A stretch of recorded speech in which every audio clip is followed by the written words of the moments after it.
Oh, hi, podcast listeners. There's many ways you can listen to the Real Nerds Podcast. You can subscribe on iTunes. You can also subscribe on Stitcher Radio. You want to send us a Twitter message? You can do that. It's so easy, at Real Nerds. Like us on Facebook, Real Nerds Podcast.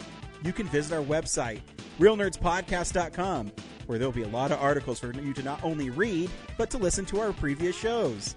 Do you like your stories told through pictures? Then you can also follow us at Real Nerds on Instagram. You can also call us, 720-6nerds5. Thanks for listening and enjoy the show. Camera, action! Well, a real nerd knows who shot, and a real nerd can follow the plot, and a real nerd can... Doesn't talk film! I'm sorry. Take it outside.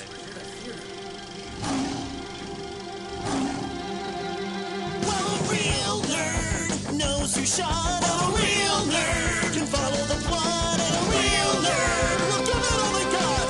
Lights, camera, action! Real nerds. Welcome to the best movie podcast on the internet, Real Nerds Podcast.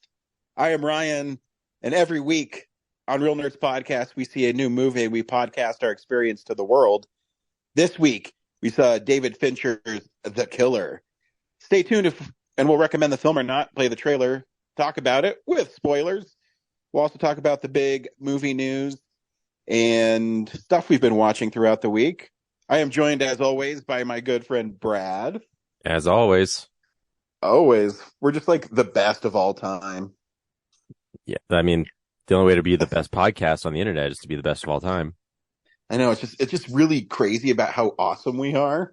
Like, there's not a scale that can measure, like, it doesn't exist that measures how awesome we are. It exceeds every existing scale of awesomeness. It's not quantifiable to see. Yeah. I mean, that's just how it is. Yep. That's about it. And that was an awesome pause. That was. I was trying to think of something cool to say, and then I realized I'm actually not cool at all. So yeah, I was waiting for it, and you dropped the ball. An awesome ball. Yeah. It's like he's gonna come up with something. Oh, he's got nothing. Nope. He's the worst. How's your week been? No, just work all the time and Shocking. No breaks. My kid is so busy with stuff, and he's in chess club and in hockey, and so all I do is run around all the time. And my wife works overnights now, so I feel like I'm a single dad, and no one's here to help me. So your kid's in chess club? Yeah. How good is he? He's pretty good. Sweet. Next time I'm coming over, I'm going to just destroy him. Like, did they teach you this in chess club? Hey, little buddy, I heard you play chess now. Daddy, Brad is the meanest man ever. I don't want to play anymore. The following day, hey, buddy, it's time to go to chess club. Never! You suck the will to live out of him. Yeah. He's going to be a little Bobby Fischer. I just destroyed his dreams. So, right. Yeah, this is a movie podcast. Yep, enough about my life. This week we saw The Killer. Brad, do you recommend The Killer? Yeah, I don't know. I thought it was all right. I'm disturbed that it's kind of like a training handbook for serial killers. So if you're aspiring to kill people, this is very meticulous directions on how to do that. But yeah, like it's a well-made movie, but the main character isn't a guy I want to get behind, so I don't care. Why? Yeah, there's no redemptive arc for this guy, so it's just like, oh, he completes a mission and he's still a shitty guy at the end and gets everything he wants. Okay, maybe spoilers. Yeah, I mean it's well-made, but I just didn't give a shit about the story. I think I'm in the same boat. You know, I was never bored in the movie. Yeah. And it's well acted, and of course it's well shot because it's a Fincher film. But yeah, it starts really weird. Do you think it started really weird? It was a little how slow. the credits are like do do do do do do do, Oh yeah, that was odd. and then it's just him looking out a window. I go, wow, this is Whiplash, and I don't know if the credits fit the film. Yeah, no, I thought the same thing when I watched them. I was like, this seems a little like less artistic, I guess, for a Fincher thing. That makes Oh sense. yeah, it did it. Remind me a lot. Did you see Tar? Yes. Like how it had the whole credits at the beginning, and I heard people were confused, and they had to start putting a sign in front of it. I remember at the Alamo it says the credits at the beginning are supposed to be there. So, Yeah, which is interesting because like old Hollywood movies started with the entire credits, but yeah. yeah.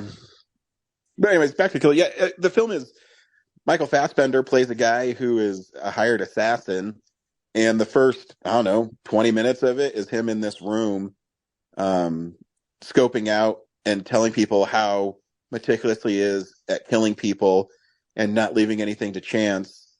And when he finally decides to kill this guy, he accidentally kills his escort instead. That sets off this chain of events where now they're going to kill him because he messed up on On his his assignment. mission. Yeah. Yeah, but he's not at home, and they attack his girlfriend or wife or whoever lives with him, and then that sets him off on a journey to find out who did it and kills them. I don't know. That's the plot of The Killer. Yeah. I Trailer? mean, oh yeah, trailer. Did we skip? I skipped that part.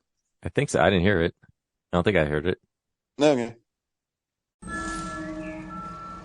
I find music a useful distraction. A focus tool.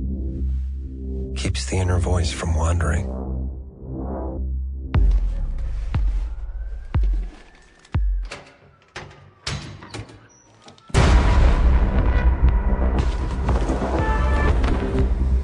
This is what it takes. My process is purely logistical. If I'm effective, it's because of one simple fact. I don't give a For what it's worth, I would never have involved your female friend.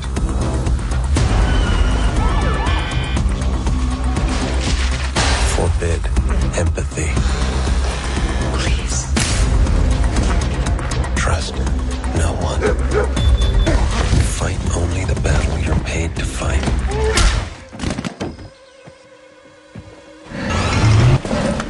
Breathe. Breathe. Calm. Prepare to be excited. This is what it takes. If you want to succeed.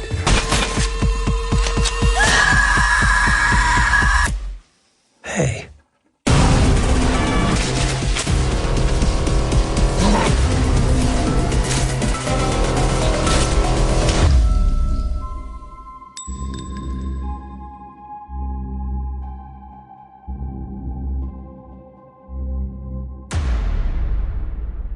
So since I already told you the plot of it, yeah, like again, Michael Fassbender's really good in it. There's some parts that look really cool. The part at night when he was in Florida, I thought was shot really cool. It was basically silhouettes. But I don't know. there's just not much meat on the bone in this film.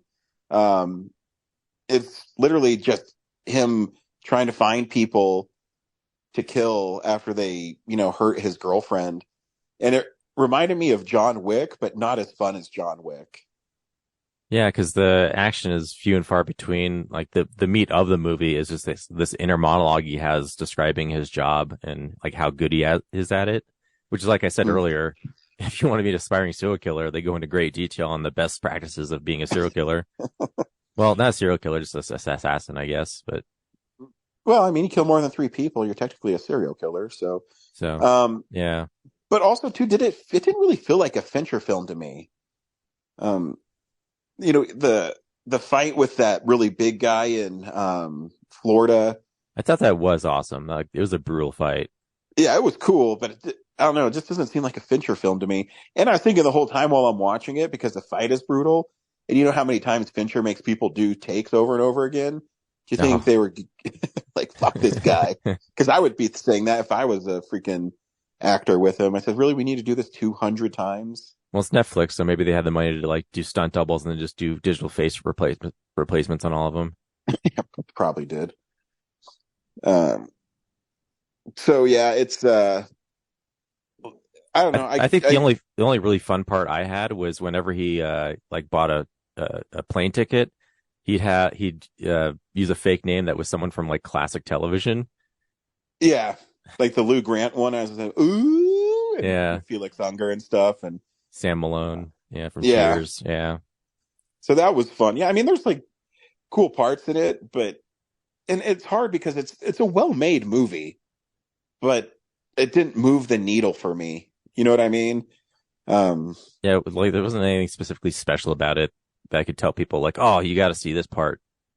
Like maybe the fight in Miami, but other than that, I'm like, I feel like it's a dangerous movie putting like that information out there. And I don't know. And then the Tilda Swinton part where they're in the bar, it didn't get me as much as his Social Network with Rooney Mara and Jesse Eisenberg when they're in the bar, you know? Yeah. I mean, there was some good tension because at that point you think like maybe there's some, like they're going to show down in the restaurant, but I think it's nice that they drag it out and like create that tension. But yeah, then it just, they go outside and he shoots her. You're like, oh, okay. And why didn't he kill the dude at the end? And that was like why does he get a pass? Like, I don't get that. Yeah, he's literally probably the worst person. He literally hired him to kill somebody. And then he said, I don't understand why he let that guy live. Well, the retaliation was an accident. Like, he didn't ask for that. That was just the person he was contacting was like, hey, we need to do some insurance cleanup, and like, didn't say like, oh, we got to go kill the guy who messed up that. He didn't give them that information. So I guess Fassbender's like, oh, well, you didn't actually order the hit on me. You just, like your lackey did. So maybe after the movie's over, he's going after that guy. But it's just weird that, several times part of the inner monologue is like, don't have sympathy for anything. And he does I don't know if the whole point of the movie is that, don't leave loose ends. Yeah. But maybe if he kills that guy, it would bring like a hellstorm of other rich people that he would have to deal with. Or maybe people would care more because he's super rich, and then they'd look for him. Yeah, and they'd probably notice. Yeah, not attention. But so yeah, I guess some of the monologue does talk about like, I guess he also thinks he's part of the upper echelon of people because he's so good at what he does. So maybe he's like, oh, this guy's in my level of, I don't know, status, I guess. So yeah, don't mess with those guys. Yeah, I mean I guess that's what John Wick would do. I know, just push him out the window. It looks like he fell.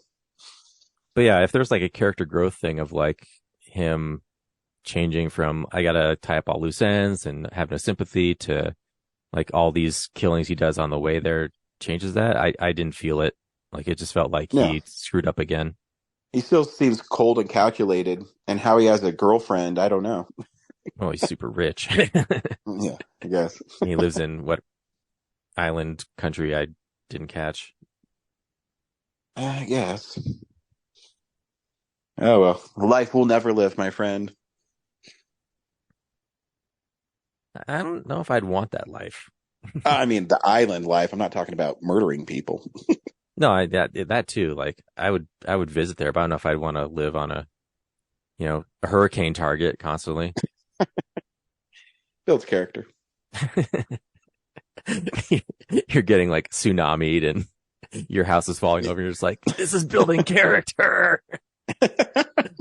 I'm such I don't know, a stronger person because of this. I don't know. So it just made me think. So he The didn't kill dolphin that. blows in and smacks you in the face. He didn't kill that rich billionaire, but he killed some poor taxi driver. Yeah, see, that's why fuck this guy. Yeah. Some poor taxi driver got $100.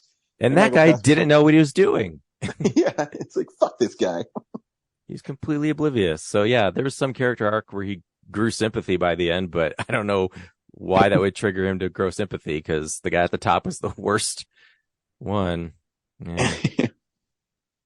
Because if you think about it, I mean, the hired killers, they know their job and that's what they do. But the guy at the top has money and he's just trying to get rid of someone he doesn't like. That makes you a worse person, I think. Because if you're, an assassin killing other assassins, I think that just comes with the territory. Yeah, he's just like, this other business dude is going to like cut into my profits. So, yeah.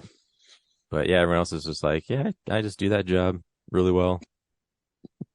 On to the next one. Yeah, I don't know.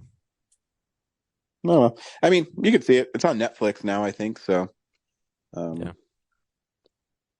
That's another one when you see them in the theater. Like, I just don't get why movies aren't just in theaters, but whatever.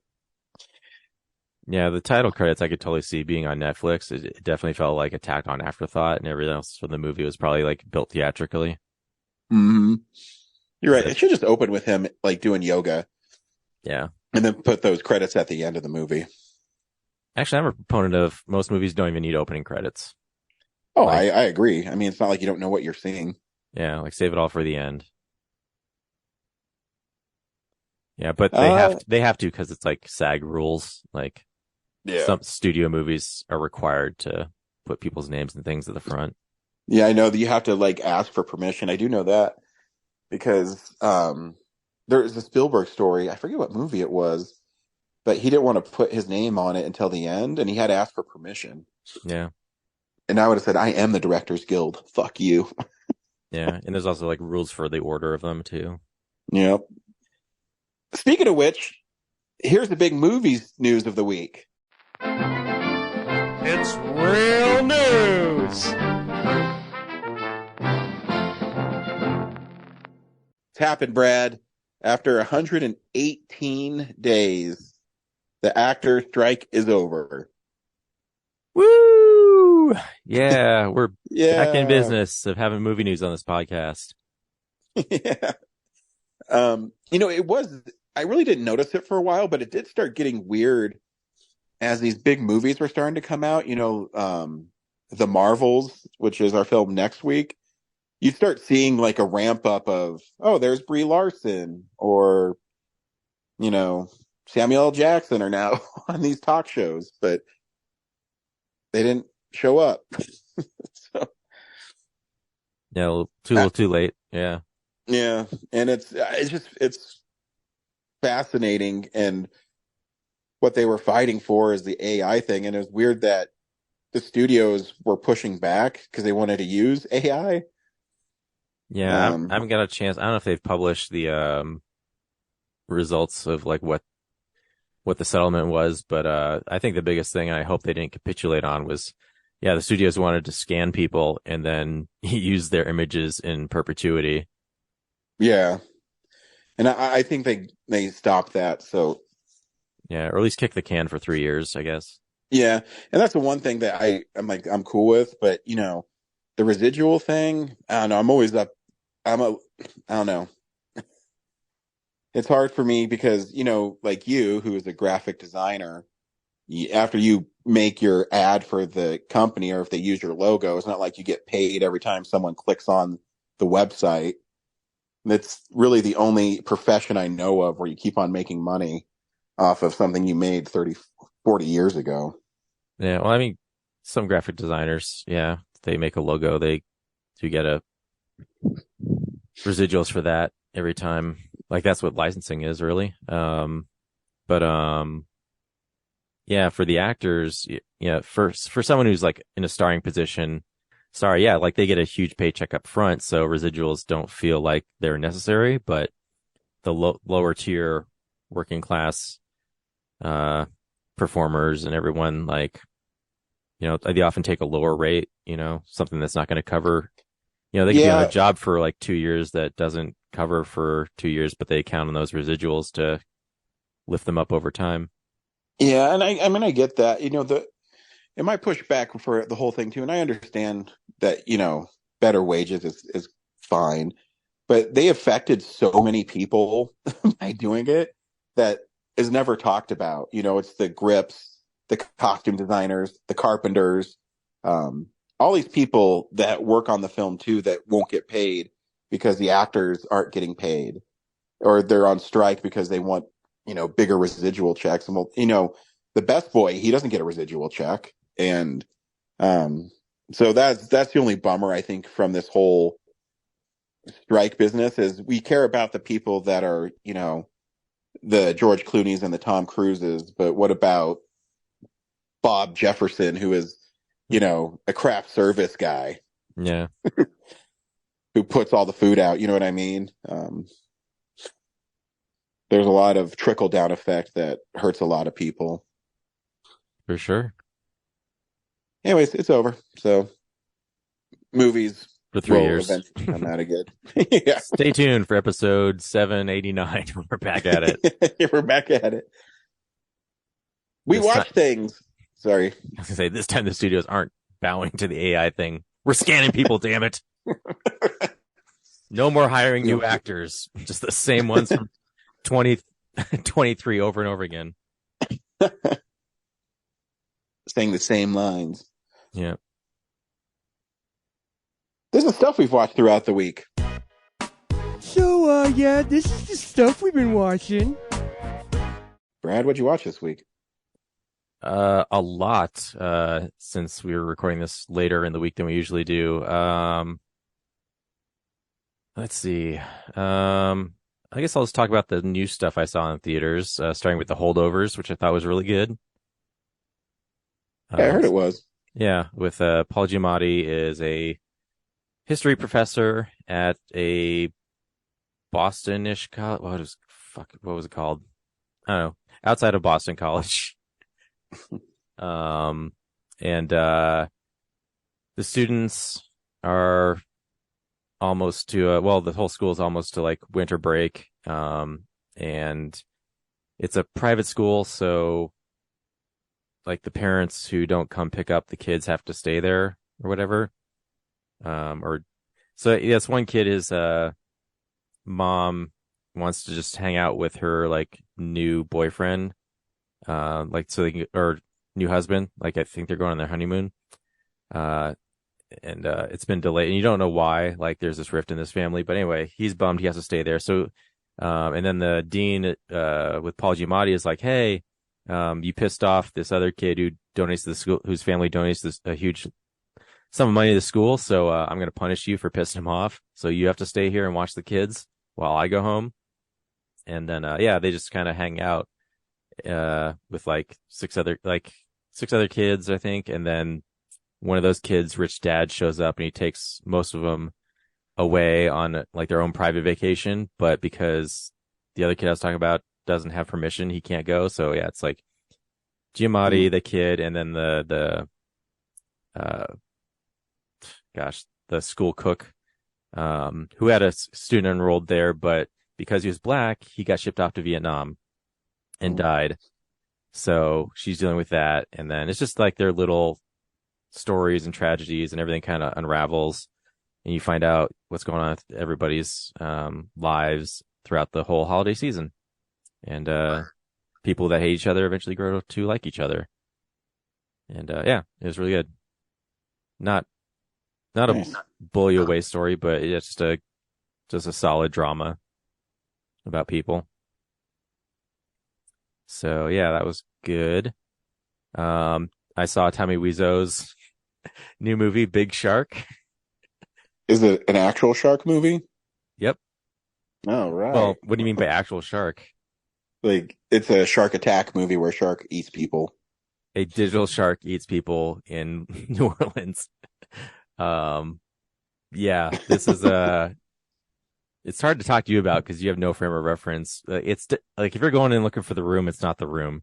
But Tommy Wiseau is one of 3 firefighters who are revered by the town. And the best way to describe this movie is that these three firefighters are constantly drunk, and eventually a shark shows up, and occasionally the city floods, and the shark swims through and eats people.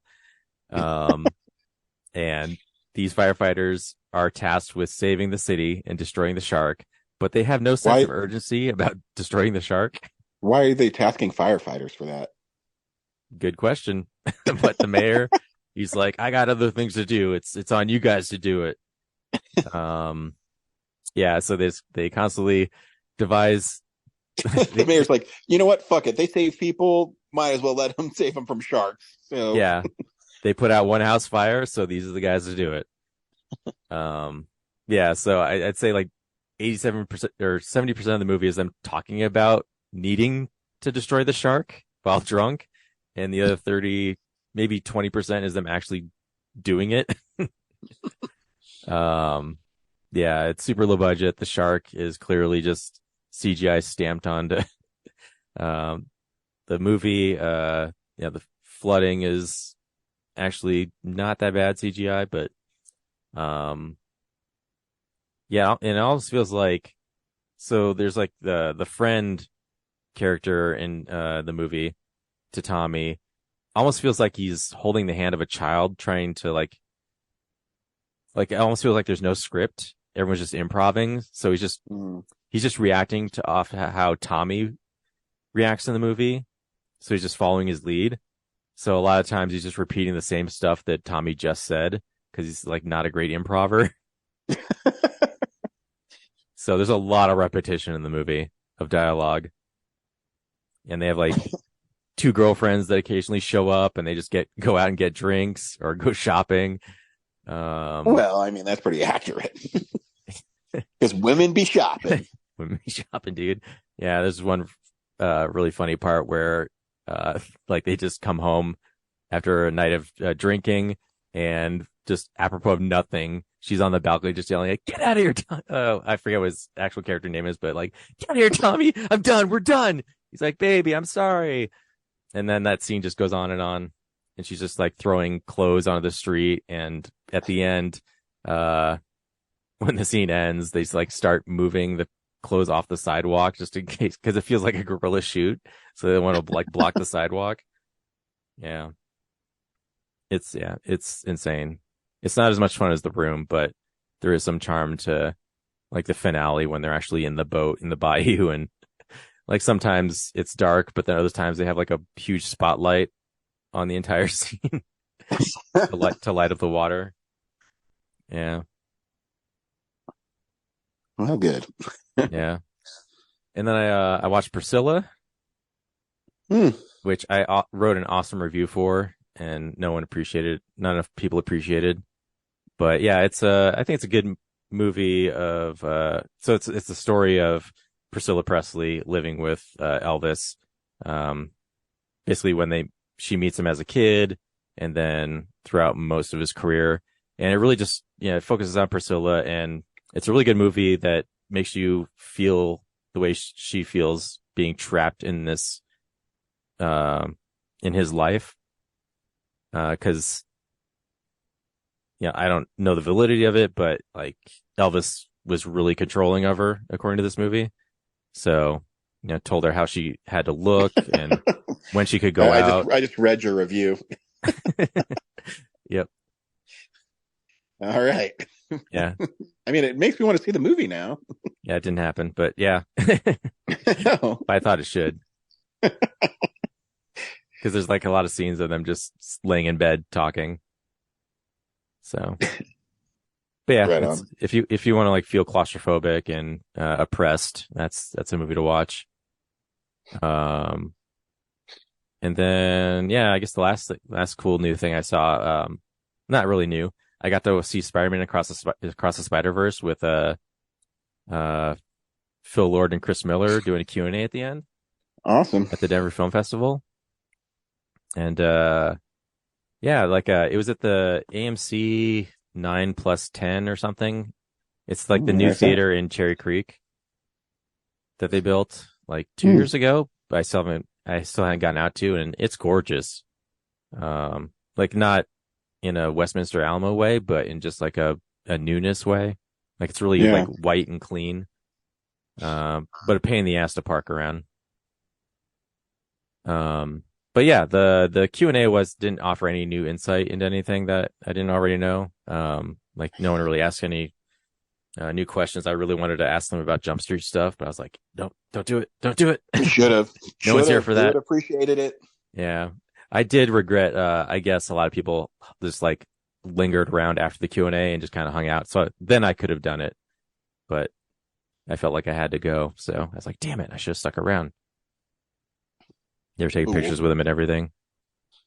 But yeah, it was cool to have him there and kind of talk about some stuff and just like, you know, how they had thousands of people working on it. And, afterwards, I wish I did ask them like, you know, what's going on with the second part, because haven't heard much about it. I've heard things that it's not even started. Asked him that.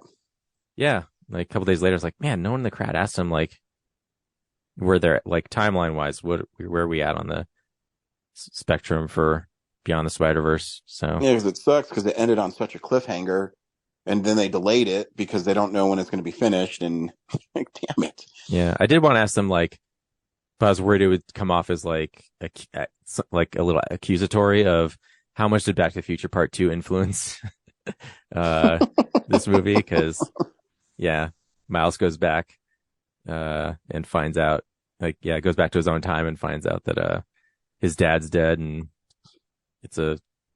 that is like a world direct on fire. From it. Yeah.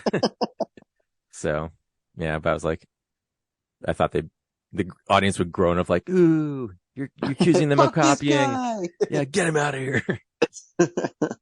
So. Oh man, I only watched one movie this week. Wow, you were lagging behind, buddy. I know. Well, the problem is all these games that I want to play have come out. Is this a gaming podcast or a movie podcast, Ryan? Your assignment is movies, not games. You're right. But it's hard when Spider-Man 2 comes out, and that's basically a movie. Have you ever played the Spider-Man games on PlayStation? I haven't. Oh, they're freaking incredible. Like, just the sense of web swinging. In the new one, you can use web wings, which is helpful when you're going across, like, Manhattan into Queens. But I'd much rather web swing because like the sense of like swinging through the city is so incredible in the game. Yeah, I know the Batman games came out and they're like, oh, Spider-Man needs to copy this. Yeah, I mean, it's pretty close. Except, you know, stories are better. No, I love the Batman Arkham series. I think it's incredible too. But you know, what's cool about this one is, I mean, I'm old school and I know everybody loves Miles now. He's the cool Spider-Man to like. But I'm always a Peter Parker guy. And, this game though, you can switch between the two, and, there'll be parts where whether you're Miles or Peter and you'll be fighting bad guys, and it's just like in the Arkham series, you know, there's a finishing move, I guess you'd call it, or a knockout move if you build up your combo meter enough. And every once in a while you'll be fighting guys, and one of the Spider-Men will like punch him in the air, and the other one swings by and grabs him and webs him and puts him against a wall. It's like really cool. Or you can like go through the city and you'll see the other Spider-Man swinging through the city too if you're not playing as him. And but the story's cool. At the end of the first Spider-Man game, there was this tease of Harry Osborn went away because he was dying of some sort of disease that took his mom's life. And the little tag at the end is he's inside this experimental kind of like tube that's put together by Dr. Connors and his dad, Norman. And it's a symbiote suit, so he's quote unquote Venom. So it's a new twist on it. So did all the Spider-Man nerds' heads explode?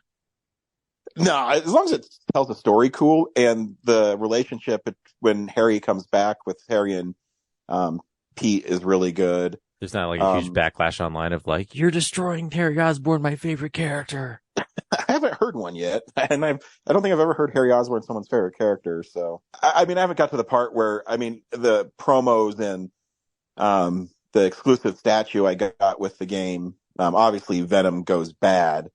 Right now, he's helping Pete in missions, and I keep on trying to, beat the game as fast as I can, but I get distracted, just like in the Batman game, because there's so many side quests where, hey, help this lady find her cat, and I get like sucked into those, and then I go for a long time, and then I can't go any further. They say you need to advance the story. So, yeah, I've been doing that on Tears of the Kingdom, just like everything but the story. I know. So I have that. The new Super Mario Brothers Wonder is amazing. One of the best Mario 2Ds ever. I'm not exaggerating. It is incredible. Man, screw Nintendo for putting RPG out and Wonder like in almost the same month. Like, dude. And then I'm still playing Mortal Kombat 1. And I got the new Harvest Moon game. All my favorite, franchises seem to be having games come out. If there was a Resident Evil game that came out, well, one came out earlier in the year, but if one came out right now, I'd be like, oh my God, this is making my head explode. Ryan, we need you to come in and do police work, please.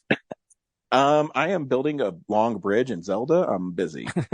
But what are you building a long bridge for? Just cause. But I come home and I was like, I could watch a movie or I'll play another, like, more Mortal Kombat or stuff like that. But it's okay. I'm having fun. But I did watch Shout Factory does their Shocktober sale for like a couple weeks in October, where it's not all the Scream Factory stuff, but a lot of it. And this is a time when I usually get the Scream Factory stuff that I was mildly interested in, but I didn't want to spend, the $30 on. Or in this case, there's the Universal Horror Collection of like really obscure horror films. The sets are $70, but for Shocktober they dropped down to $28. I'm like, that's not bad for 4 movies. Hell yeah. And there's one I got 2 sets, and the one of the sets I got is the one I watched first. It's volume 5, and it's all these like monkey movies, I guess, for lack of a better word. So the one I watched was The Girl and the Monster, and it starts off as it's kind of like this courtroom drama about a guy who's on trial for murder that he didn't commit, but he was caught, quote unquote, red-handed with the murder weapon in his hand. So he's sentenced to be executed, and in typical 1940s horror movies is just before he's executed, a doctor comes in and says he wants his brain because he wants to put it inside a gorilla to see what will happen. So he puts the brain in the gorilla, and the gorilla goes around and just murders all the mobsters that framed him. So it's like, can you imagine the science community just being like, yeah, I just want to do this thing just cause, and they're like, yeah, can't argue with that. Let's find out. Fuck around and find out. Fuck around and find out. So the movie is like cheesy, but it's fun because it's so cheesy, if that makes sense. It's definitely a B picture, and I knew it was a B picture as the opening shot is a dolly shot where the camera is pushing in this courtroom, and the shadow of the crane, the dolly operator and the cameraman and the camera is plain as day on going through the door. And this is the opening shot of the film. But yeah, so this gorilla just goes around, and what I love about 40s horror is they never really show like super gory stuff. So this gorilla just goes into people's homes or the mobsters' homes and hugs them so much that he breaks every bone in their body. So it's literally him picking up guys and squeezing them, and the guys who are being killed go, and then they just die. So yeah, that's what I watched this week. I watched a man in a gorilla suit walk around and squeeze people really hard, breaking every bone in their body. But the doctor who's examining the corpses too, he says, there's not a bruise on their body, but every bone in their body is broken. I'm like, wait, what? So I have that one. The next one is some like jungle woman stuff. So hopefully I'll get those done this weekend, and then I'll report back. So yeah, that's what I watched this week. I played a lot of video games and watched a man in a monkey suit squeeze people to death. Pretty solid week. Yeah. I also forgot that in the theater I also watched Freelance, which is something I thought was going to suck, but was actually kind of fun. It's John Cena as okay. I didn't even remember what it was called, what that was, and then I remember it's like one of the biggest bombs ever. So really? Yeah, I think it only made like $700,000 or something. Well, yeah. I mean, I never saw a trailer for it. Right on. Next week we are seeing The Marvels. Yeah, that'll be fun. And in 2 weeks we're doing Film Explosion 2013, a redo for Brad and I. I changed my list a little bit. Like I said, I on these redos, I go back and see really what movies have I watched the most from those years, and I kind of have changed the order of them after the fact. But yeah, that'll be fun. Send us your list for 2013. Like I said, like I did my lists, like I did all of them a couple of years ago just to get a jump on everything. Mm-hmm. And even recently I'm going like, even like 3 years ago, I'm kind of like, you know what? I haven't watched that much. Why is it on here? Yeah. So, you got to kind of go back and rewatch them and reevaluate. Yeah. That's why it's fun. So, till next week, we will see you at the movies. A real nerd knows who shot. A real nerd can follow the plot. And a real nerd will give it all they got. Lights, camera, action. Real nerds.